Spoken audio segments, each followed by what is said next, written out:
Bismillahirrahmanirrahim. Qala ma'alif rahimallahu ta'ala wa adam man nafa'a bihi wa bi'ulumi kulli amin.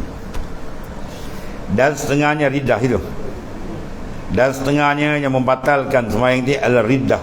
Bila riddah dia murtad, habis semua kesembahyang, batal habis amalan dia. Faqad habitat a'maluhum, Tuhan batalkan semua amal dia di dalam sembahyang, wal ayazubillah, dengan etikad yang mengkafirkan dia. Mana etikad akidah yang boleh merosakkan keimanan dia, seperti etikadkan alam ini qadim, alam ni sedia macam Tuhan juga, kafir jawab dia. Atau Allah Ta'ala tiada qadim, atau Allah tu baru, rosak murtad juga, atau barang sebagainya. Ya, kalau dia kata Tuhan dia siapa jadi, itu maknanya dia kata Tuhan baru. Kalau kena jadi mana baru. Ya, kalau tanya kita siapa jadikan Tuhan, kita tanya Tuhan qadim ke baru. Ya, kalau kata Tuhan qadim kau tak ada soalan ni. Kalau kau tahu Tuhan tu qadimun, soalan kamu salah. Sebab kalau kena jadi bukan qadim, baru. Ya. Sedangkan Allah Ta'ala huwal awwal wal akhir. Kalau orang tanya kita siapa jadikan Tuhan, membaca huwal awwal wal akhir. Dia yang awal, mana bersifat dengan kidam, tidak didahului oleh ketiadaan. Mana bila tak ada ketiadaan, tidak ada pencipta. Tak siapa cipta Tuhan, dia yang mencipta, bukan dia cipta.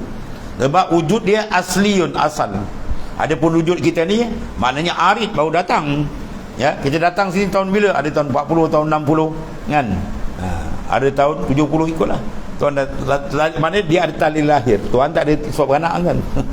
Lam yalid walam yulad, dia tak beranak dan tak beranak. Itulah kewujudan yang hakiki, yang maha dahsyat. Tuhan. Habis tu.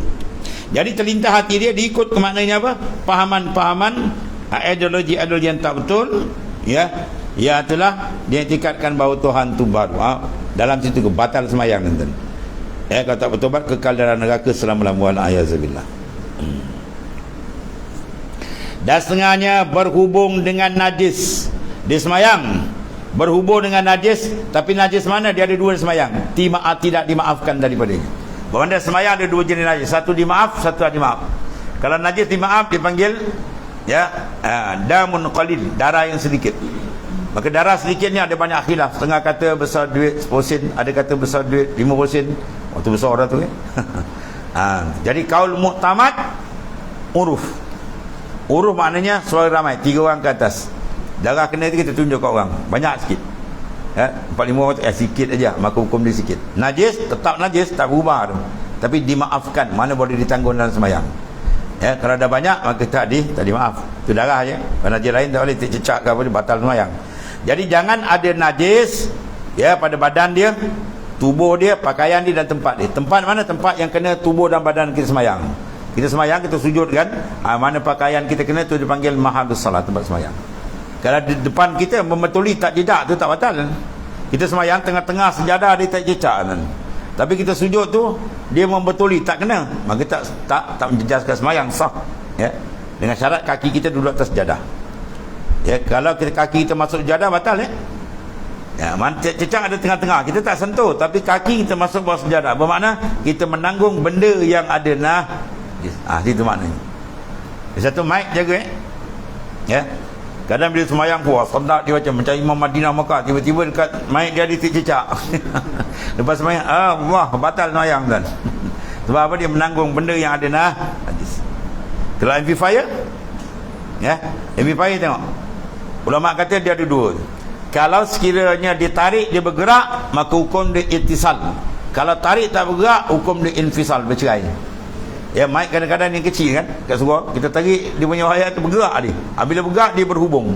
Bermakna kalau atas amplifier itu ada najis, hukum sembahyang dia tak sah. Tapi kalau amplifier itu besar, tertarik tak bergerak kan, maka hukum dia ittisal, terputus. Hukum dia infisal, terputus. Bermakna tak ada batal sembahyang. Itu maksud dia. Ya. Dipastikan tu ya, supaya maka najis ni najis syar'i lah ya. Banyak yang kadang-kadang kita tak perasan najis tu ada dua, satu najis hukmi, satu najis aini. Yang aini tak boleh nampak, yang hukmi masalah. Ya, contoh jadi hukmi, contohnya cara pembasuhan pakaian. Ini masalah. Ya, dulu tu kadang-kadang setengah tu membasuh tak mengaji fiqh, dia pakai celup kan. Ada celup dalam besin, batu diangkat, ada buih dia buang. Bila tak ada buih dia cium hingga terbau kebersihannya. Rupa ustazah dia dalam Toshiba tu. Dalam senior dia punya ustazah mengajar. Ya. Jadi kita tengok masalah air dalam mazhab Syafi'i kita, dia ada dua jenis. Satu dipanggil ma'ul warid, satu lagi ma'ul maurud. Air warid, air yang datang. Sebab bila baca warid yang datang ni. Ya, air tu bila mendatang dia tu ada kuwatul dafi, dia menolak najis. Sebab tu kena cucur di atas. Kalau air didatangi dipanggil ma'ul maurud. Air didatangi, najis datang tercelup. Kita tengok air. Kalau air sukatan di 2 kolah ke atas dan tak berubah, tak ada masalah. Contoh dalam sungai ke dalam telaga besar tercelup, baju kita tak ada ubah apa. Maka hukum dia tak ada masalah. Ya, sebab dalam hadis Nabi kata iza balagal ma' kullatain lam yahmil habas. Hadis sahih daripada Nabi Islam, air bila sampai sukatan 2 kolah dia tak menanggung najis. Mana tidak memberi kesan pada kenajisan dia. Tetap hukum dia tuhur, suci lagi menyucikan.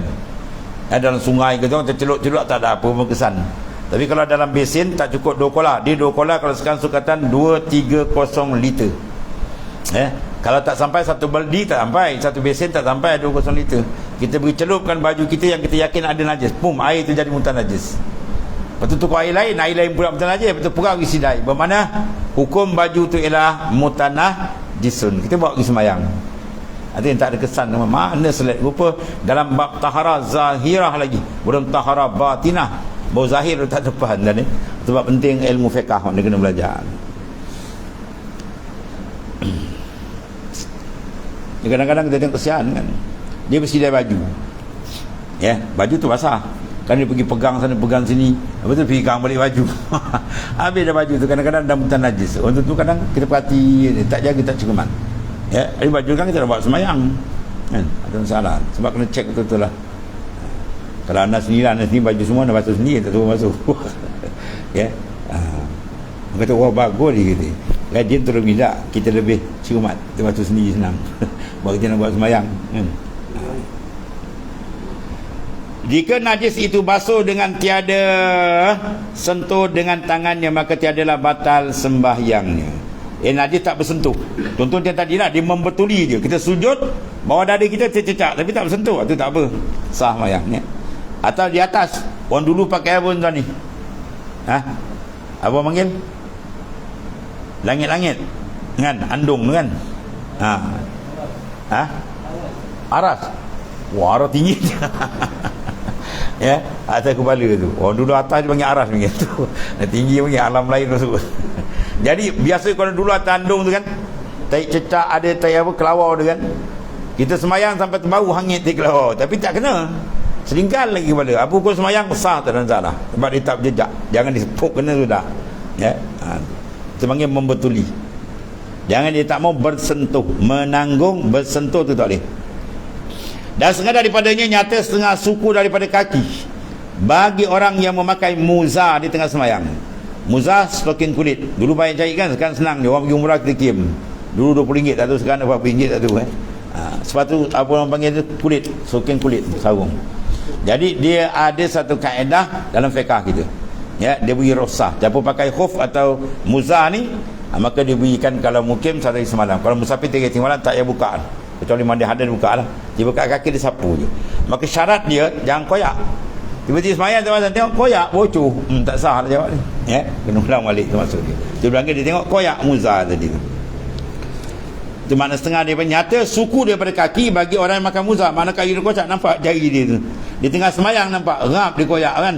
Maka hukum dia batal semayang dia. Dia kena berhenti tu, semayang balik. Dan demikian lagi habis masa, yakni masa pakai muza. Dia pakai muza sehari semalam. Tiba-tiba tengah semayang luput waktu tu. Dia pakai pukul 2 semalam. Tiba maknanya pukul 2 dia tengah semayang. Mana waktu habis? Jawab dia kena berhenti semayang tu, ulang balik. Yang ini lebih daripada sehari semalam bagi orang yang mukim yang tak musafir, dan 3 hari 3 malam bagi orang musafir. Sampai di tengah semayang habis tempoh muza tu maksudnya. Maka ketika itu dia kena buka semayang dia, semayang balik. Kena binasa setengah anggotanya daripada taharah dia. Dan setengah daripada membatalkan mendahulukan rukun fi'li dengan sengaja.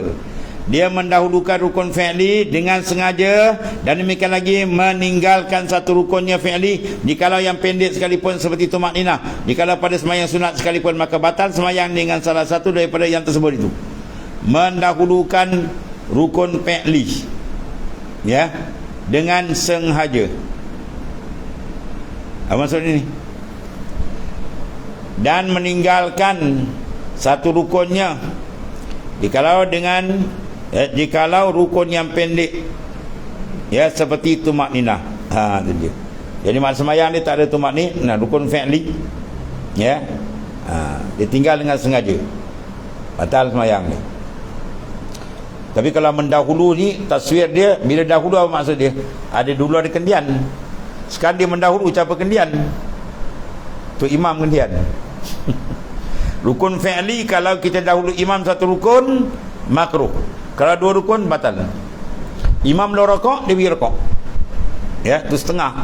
Dia bangkit 1/2. Dia turun dia pada sujud saja, imam tak turun lagi rakaat, jawab dia batal sembahyang. Itu kalau dia terdahulu, kan? Dia begitu, innama ju'ilal imam liyutamma, dia jadi imam nak ikut, dia potong imam, dia nak jadi imam kot gitu. Semua dia kejar imam, itu makruh. Kalau dua rukun fi'li, batal sembahyang. Kalau terlewat, tengok, kalau dia muafiq, ya, dia terlewat sebab ada kes, atau dia maaf 3 rukun. Kalau tak ada kes apa saja je, 2 rukun batal sembahyang dia, ya. Itu maknanya dia mendahului atau terdahulu. Demikian lagi meninggalkan satu rukunnya dikalau dengan pendek sekalipun. Seperti apa? Tumak ninah, rakaat ada tumak ninah, i'tidal, sujud, duduk antara sujud, tumak tumak ninah. Dikalau pada sembahyang sunat sekalipun, maka batal sembahyang dengan salah satu daripada yang tersebut tadi, ya. Dan setengah daripada hanya mengikut dengan orang yang tidak sah mengikut dengan dia sebab kufurnya. Ya, terang-terang dia kata Islam zaman ni mana boleh jalan, dia kata itu zaman unta, murtad orang. Tiba-tiba semayang jadi imam, tak sah ikut tuan. Tak sah semayang gitu. Atau lainnya lah, dihina Islam ke dan sebagainya, kan. Dan tiada diketahui seperti mengikut dengan dia. Kemudian daripada takbiratul ihram yang sahih. Ya, setengah daripada dia apa? Mengikut imam yang telah kufur wal ayazabillah. Ya, dulu heboh, sekarang banyak orang dah faham, kan. Dulu politik suku, agama suku. Kepala otak dia pun 3 suku ni. Ya, politik tak ada hubungan dengan agama. Politik, siasah tak ada hubungan agama. Murtad orang tu. Ya. Sebab ia adalah sebahagian daripada Islam, pemerintahan tu. Rasulullah tekong sekali dan memimpin negara. Ya, alhamdulillah sekarang orang dah faham dah. Ya. Berarti Imam Ghazali sebut dalam kitab tasawuf dan, ya, dalam kitab tasawuf, Imam Ghazali sebut apa? Ad-dinu usun. Ad-din usun. Agama tu dia panggil asas. Ya. Wasiyasah, dan politik itu maknanya siasat pentadbiran tu merupakan harisah, pengawal dia. Fama laisa lahu usun famahdumun. Benda yang tak ada tapak, runtuh. Manakala hidup orang tak ada agama, runtuh, jahanam. Fama laisa haris, kalau ada agama tapi tak ada kuasa politik, harisah, penjaga tak ada, pengawal tak ada, fadai'un, Islam tu akan jadi sia-sia. Dia ada belajar tapi tak amalkan benda, tak ada kuasa, orang sia-sia, orang pum orang kata Islam tak ada apa-apa, kan. Faham dia tak Islam, tak boleh nak kata apa, kuasa dia pegang. Kita kira buat apa, menjaga wak kuih penuh ni, tapi meja orang punya, dibalikkan meja habis pun. Kita nak meja tu kita punya, kan. Meja kita punya, kita boleh kontrol. Ni meja dia punya, kita letak macam-macam makanan. Dah dia kata diangkat meja, dibalikkan, terbalik habis tu. Faham tu maknanya. Kuasa tu adalah kuasa penting, ya. Banyak lagi nak bahas panjang tu, kan dia ceramah pula. Ya, habis tu. Dia kalau orang tak nak politik tu di dalam hutan, kau dengan beruk, kan. Ada belajar cakap beruk, jadi beruk, kan, duduk seorang. Dia bodoh. Besok waktu politik tak payah, kalau orang kapi ambil badan, kapi ambil habis satu-satu dia terkajang gitu, kan. Kita pun tak nampak, bebal benbangan campur tolol lagi, kan. Habis dia dengar. Dan tiada diketahui seperti mengikut dia. Tadi kata mengikut orang yang tidak sah, mengikut dia sebab kufur atau lainnya. Dan tiada diketahui seperti mengikut dengan dia kemudian daripada takbiratul ihram yang sahih. Dia tak tahu siapa dia ikut. Allahu Akbar, ikut siapa ni, kan. Dia kena ikut, ya, dia kena ikut, dia kena tahu. Pergerakan dia kena tahu juga, kan. Sebab imam tu kena ada. Kalau ada dindingnya rabitah di situ, dia menepati imam, ya, supaya dia tahu gerak geri imam. Dan setengah daripada dia mendapat ia akan kain dalam sembahyang, padahal kainnya jauh daripadanya bagi orang yang sembahyang bertelanjang, ya. atau ada perempuan saya orang yang dimerekakan dia dengan sembahyang, faham? Sengaja pada batas sembahyang mendapat ia akan kain dalam sembahyang. Di tengah sembahyang, ya, nampak kain, ya, kain dia tadi misalnya dia hilang, tiba-tiba sembahyang nampak, oh cerah sana tu kain. Padahal kain tadi jauh, dia nampak di sembahyang bertelanjang tak pakaian, maka batal sembahyang dia. Kena batal pergi ambil tutup aurat balik. Ya, sama juga kalau ambil wuduk kena apa, tak ada air. Tengah-tengah sembahyang, oh tengok hujan turun, boom, habis.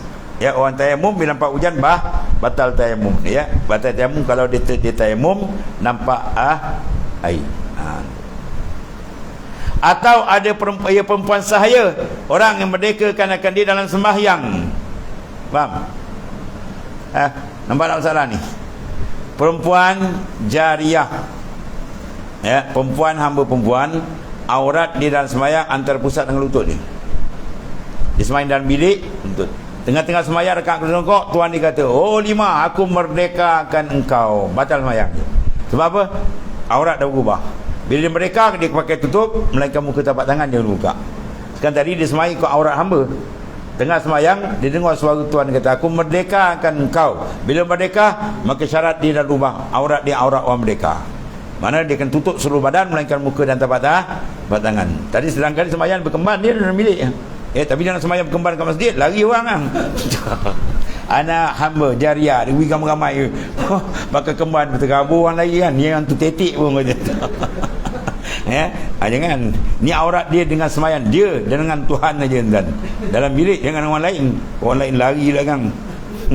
Beri panak aurat dia. Ni masalah dia. Mana tengah sembahyang batal. Sebab apa? Saya perempuan, sebab dia kait perempuan. Ya, laki-laki aurat dia sah kalau antara pusat lutut. Ni masalah dia perempuan, dia sembahyang antara pusat lutut. Tiba-tiba Tuhan dia jerit, aku merdekakan kau dan sembahyang. Jawab dia batal sembahyang. Ya. Tapi kalau dia tutup aurat macam biasa tak batal lah. Dan kepalanya terbuka. Mana dan wauhal, padahal kepala terbuka. Disebab dia hamba saya perempuan kan. Dia sembahyang tak tutup kepala. Yang aurat pusat lutut. Tiba-tiba bila Tuhan dia cakap itu, maka jawab dia batal sembahyang dia. Sebab terbuka, maka batal sembahyangnya kedua surah, kedua rupa masalah tadi. Ya. Iaitu orang yang sembahyang, dia tak ada pakaian, tiba-tiba tengah sembahyang nampak pakaian dia. Jawab dia batal sembahyang dia. Dan sebab ketiadaan syaratnya. Apa syarat dia? Menutup aurat serta kuasa ia atau menghasilkan, dan jumpa kain kuasa lah. Itu maknanya. Habis. Dan satu lagi, demikian lagi, memanjangkan rukun yang pendek dengan sengaja. Rukun pendek apa dalam sembahyang? I'tidal satu, duduk antara dua sujud. Dua rukun pendek. Rukun pendek, i'tidal, kadar dia sampai panjang kadar Fatihah. Ya. Dia sami Allah liman hamidah Rabbana lakal hamd, dia termenung. Kalau baca Fatihah dah habis tu, batal sembahyang ni. Ya, sampai panjang kadar Fatihah yang sederhana. Ya. Yang kedua, duduk antara sujud. Ya, baca Rabbil Fidi itu kadar dia paling panjang tahiyat awal. Kalau lebih daripada itu tak ada gharat syar'i, batal sembahyang. Apa gharat syar'i? Ya, contoh gharat syar'i tak membatalkan sembahyang apa dia? Ya, sembahyang tasbih. Kan? Sami Allah liman hamidah Rabbana lakal hamd, subhanallah walhamdulillah wala. Panjang tu 10 kali. Kan? Jika dia baca Fatihah dekat sampai tu, itu tak apa.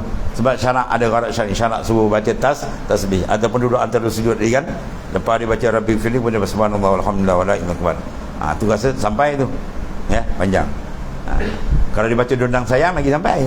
Subhanallah walhamdulillah wala ilaha illallah. Ada dia ikut sembahyang dia baca tu, kalau kata maut ya, maut makmum belakang ni nak boleh 10 orang yang banyak macam budak jam 4 baca kan.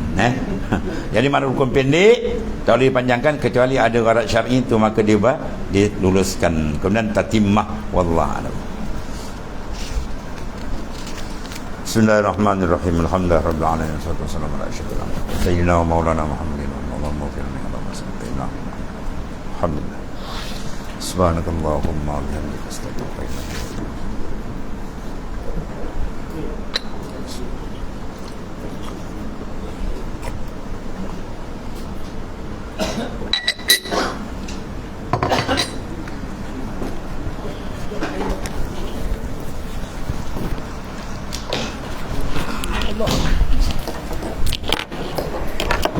ilaik.